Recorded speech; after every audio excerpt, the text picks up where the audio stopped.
அடிச்சதும் அடிச்சுட்டு பாத்தீங்களா ஊசி போடுறதுக்கு 5 பேர் நிக்க வச்சிருக்கானுங்க. சரி ஊசியாவது போட்டுக்கலான்ட்டுங்க பாத்தீங்களா நம்மளுமே ஒவ்வொரு பொண்ணுங்கள்ட்டையும் ஒவ்வொரு இன்ஜெக்ஷன் போட்டாச்சு. இப்போ கொஞ்சம் போட்டோன்னே ஓரளவு பரவாயில்ல.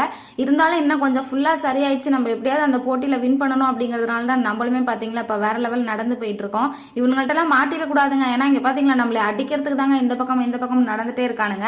இருந்தாலும் பாடுறா நான் அடிப்பேன்ட்டுங்க பாத்தீங்களா இப்போ ஃபுல்லா கொஞ்சம் சரியாயிடுச்சுங்க. இன்னும் கொஞ்சம் ஹெல்த் வேணுங்க. அதனால தான் நம்மளுமே இன்னும் நிறைய பாக்ஸ் எல்லாம் பிடிச்சிட்டு போயிட்டு இருக்கோம்.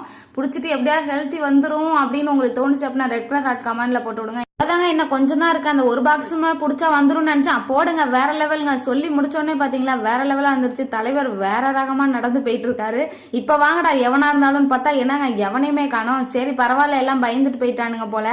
இருந்தாலும் நம்ம போட்டியில வின் பண்ணலாம் அப்படின்ட்டு பாத்தீங்களா இவருமே வேற லெவல் வந்துட்டாரு. நம்ம 1 2 3 சொல்லவே தேவையில்லைங்க.